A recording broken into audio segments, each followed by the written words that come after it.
Guys, I've got something to tell you. I am a filthy casual gamer.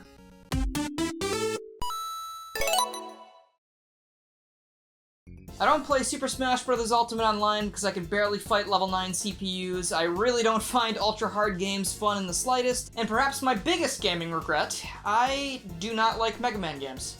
Yep, that's what I said. Okay, there's like a little bit more to that, and I will explain myself, so don't, you know,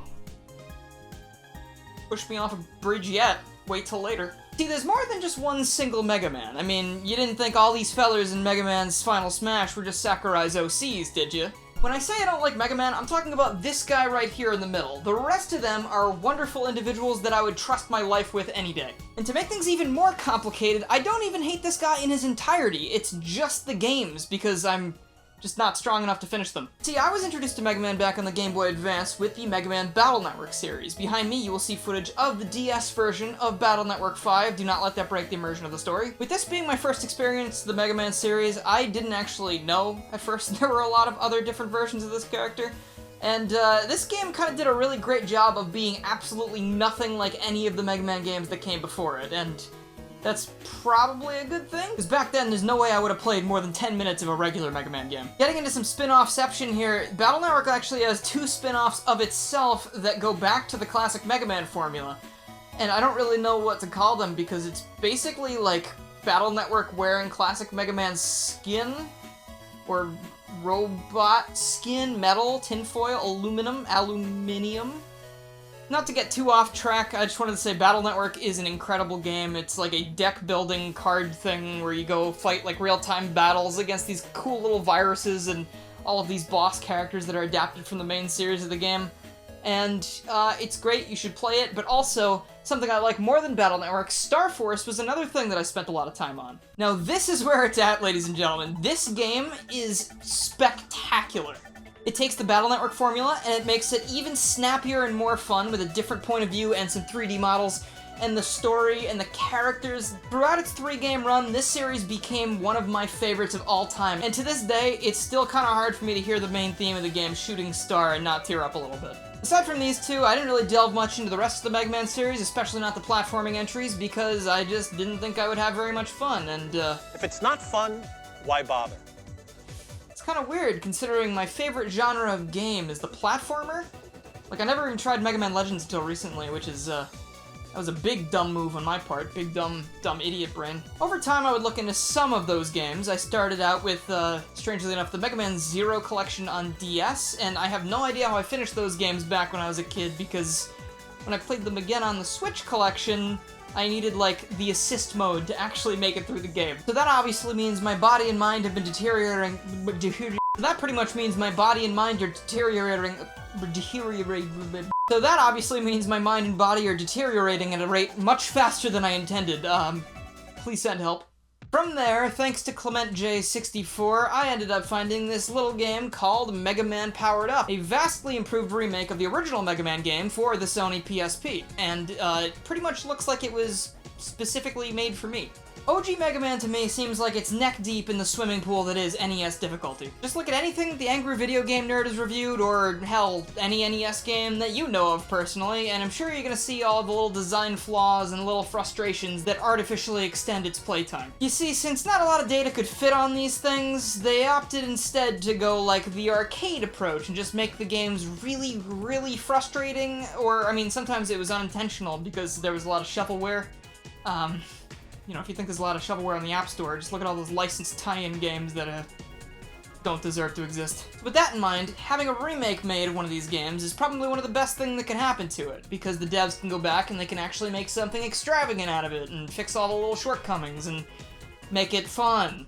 First change you're gonna notice is Mega Man is looking a little bit better than he did in his debut game. Of course, the chibi art style was probably controversial back then, because, you know, if people screamed at Wind Waker for that, actually, I don't really know how many people played this, but I'm sure there were some people screaming. But next to his Super Smash Bros. Incarnation, I feel like this is a very accurate translation of those NES sprites. And also, they're all cute as little robot buttons. Look at them, they're my friends and children now.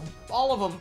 Personally though, I think we should all be thankful they didn't go the same route as that cancelled Mega Man X game. I sent this design to a lab, and they could not detect even a single iota of the series' original charm. Continuing more to the presentation side of things, this game also has voice acting, and coming from a series with gems such as these... What am I fighting for? You must recover all the energy immediately, Mega Man. that might sound a little concerning. Ladies and gentlemen, your attention, please. Little boys don't belong here. I wouldn't call this perfect or anything, honestly some of the performances are a little iffy, but it's still in a league totally separate from what came before it.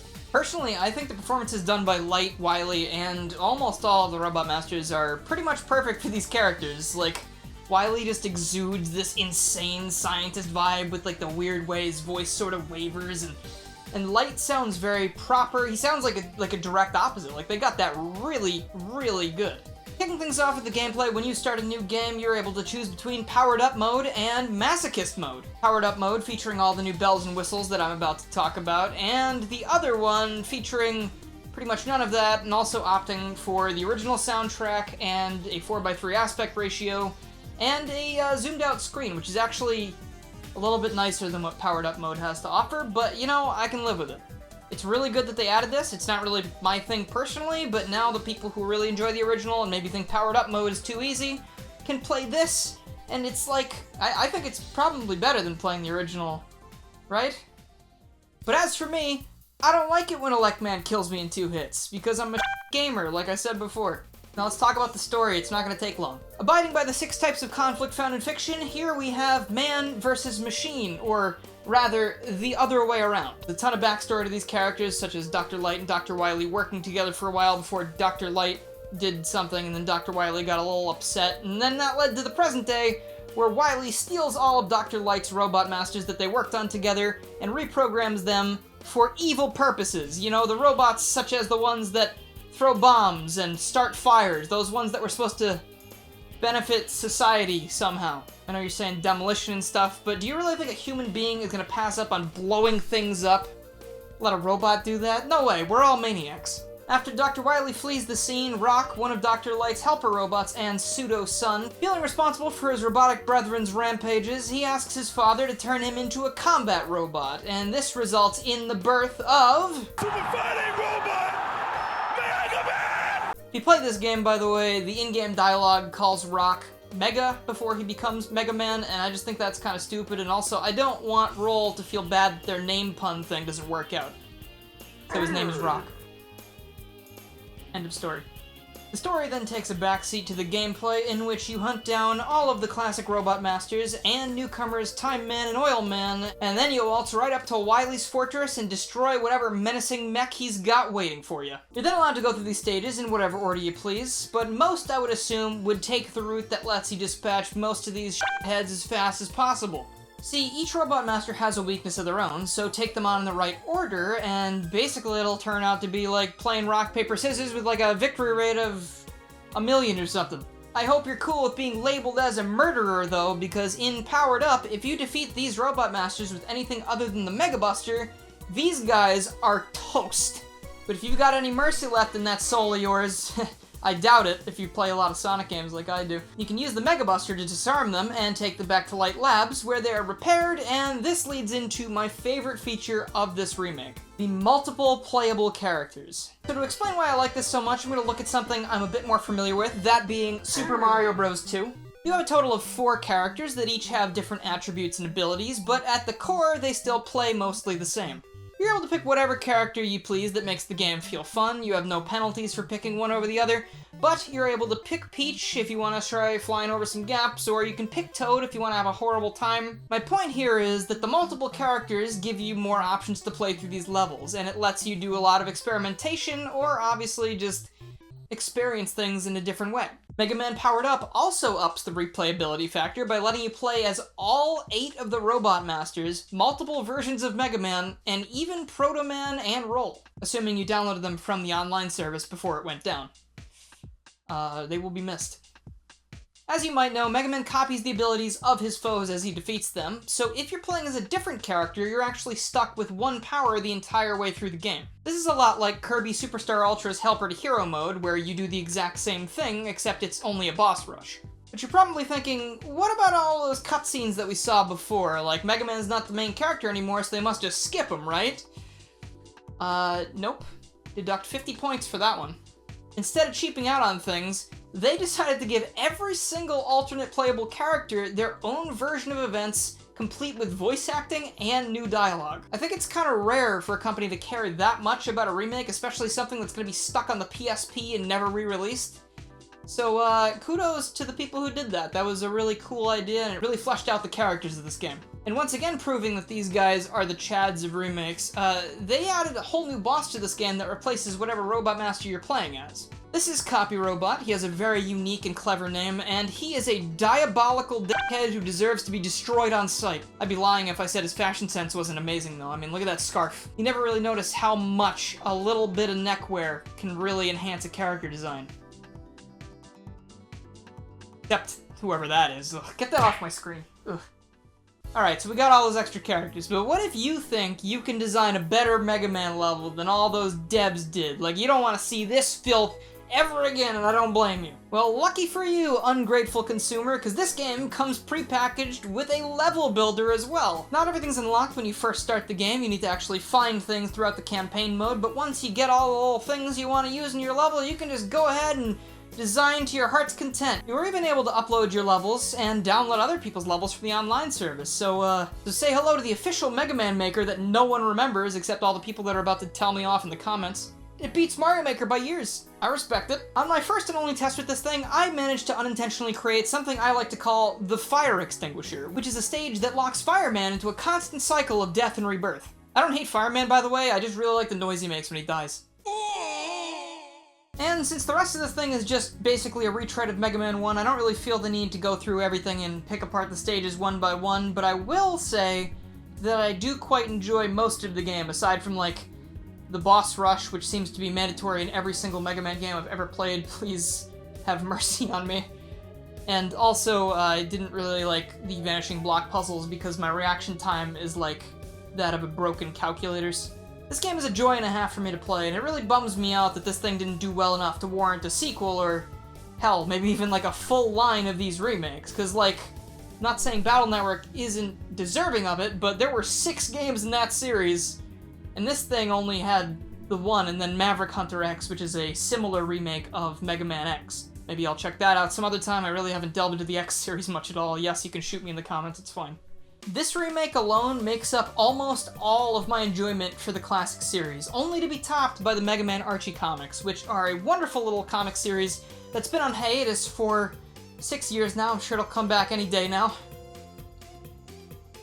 Please. But just like I said about Powered Up, this comic just takes this world, these characters, adds a whole bunch of new little ones that are all really amazing, and it just turns it to this... It almost feels like a living and breathing place, except the robots aren't breathing or living because they're machines and they never will feel that feeling of being truly alive. I don't know, man. If you're like me, who can't really get into the classic games, but you still want to delve into that lore, definitely check out these comics because they are phenomenal and they are all available online, except for probably the crossovers with Archie Sonic, because I feel like those probably have to get delisted.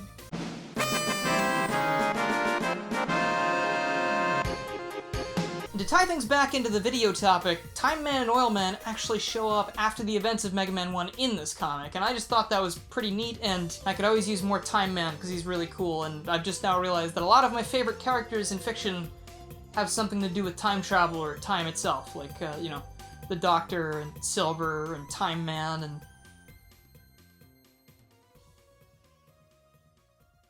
Closing thoughts, this game deserves to be ported to modern consoles, or just, it deserves some kind of justice, because this thing is such an amazing show of what developers can do if they really care when they're remaking one of these things.